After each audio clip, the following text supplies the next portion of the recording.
Like Chet was working with this over 30 years, and then you took over. And so what will you say have changed the most if you look at the last 10 years or the 5 last year when it's come to sales and marketing? What have changed, or what is different now than it was when, for example, Chet was writing the Ultimate Sales Machine?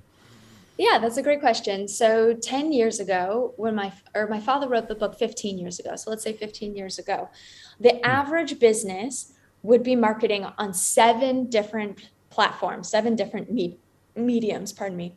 So my father created this thing called the 7 musts of marketing, all the 7 things that you need to do to be best in class at your marketing. Today, 15 years later, we have double the amount of marketing mediums. So we have on average 13 marketing mediums. We have 5 social media platforms and 3 paid advertising channels. So we're doing double the amount of work, and majority of the time it's for a fraction of the result. You'd think that would make the sales reps job easier, but we went from having on average 8 different touches to get to a prospect to now it's more like 12 different touches to get to a prospect. So it's gotten harder to market. It's gotten harder to break through the clutter. So 15 years ago, we were just breaking the surface around social media. And when you think of advertising, really only the companies with the most amount of money could advertise, because what was advertising? It was television, it was radio, it was billboards, maybe direct mail. That was it. And you had to have a budget to do these things, right? And so my father taught a lot about radio, and in his book, 7 Musts of Marketing, when I went to go write the new edition of it, I looked at that 7th chapter and I went, Dad, you're killing me. How am I supposed to update this when we're talking about radio, television, and ads or billboards? Because today it's radically changed. So if we just look at the last 4 years on Facebook, we went from 3 million advertisers on Facebook to 9 million advertisers on Facebook. So we have tripled the amount of businesses that are marketing online. That's just on Facebook alone. So talk about the competitive nature versus 15 years ago. I mean, it's absurdly saturated. And then on top of it, we didn't have consumers that were marketing themselves, right? Today, 3.8 billion social media pages are now on the web. 3.8 billion. And that wasn't there 15 years ago, right? We kind of it was the starts of Facebook. So today, my father called it the clutter factor. So the clutter factor today is just outrageous. To get through to your prospects, you really have to meet them where they're at. And you really have to speak to them about what's of interest to them instead of your product or service. So can you tell me more about the process when you say 12 contact points? How do you do this? Can you say something about that?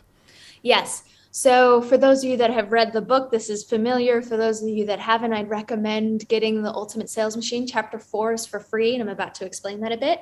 So if you imagine that you were in a stadium full of your potential prospects, then I would hand you the mic and say, okay, here, what would you like to talk to your prospects about? What would be the title of your talk?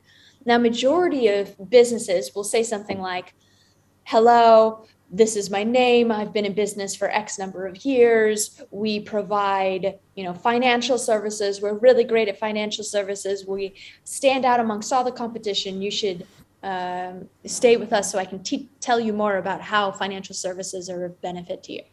So when we look at that stadium full of your prospects, on average, there are only 3% of that market that are in the buying now category. They're ready to buy. They're looking for financial services. They're like, yes, I'm interested.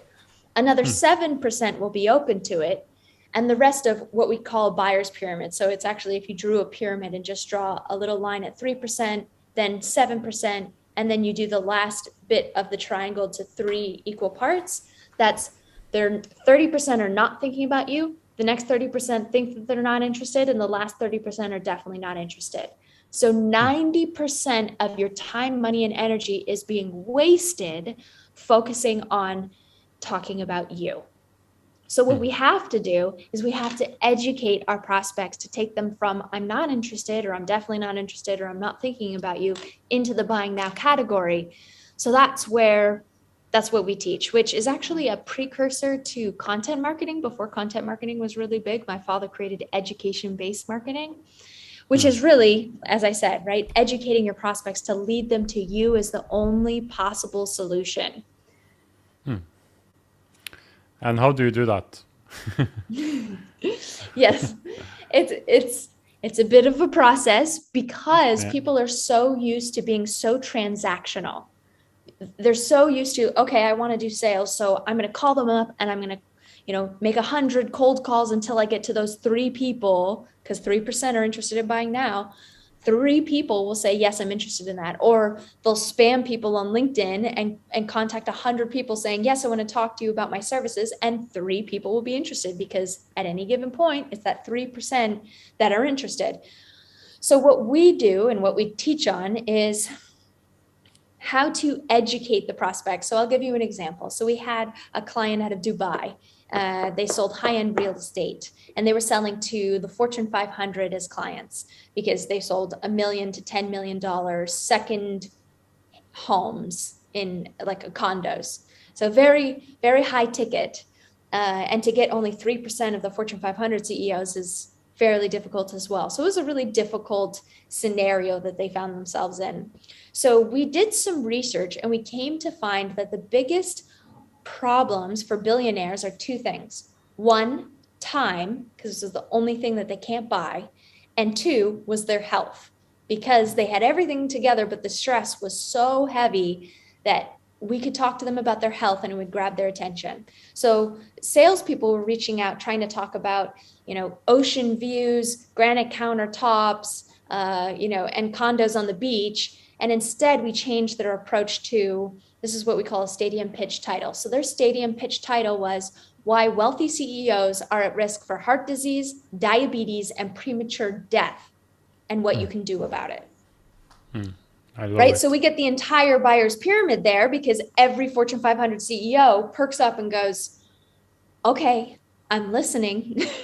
What is that? Right? So then we start educating them and we build trust.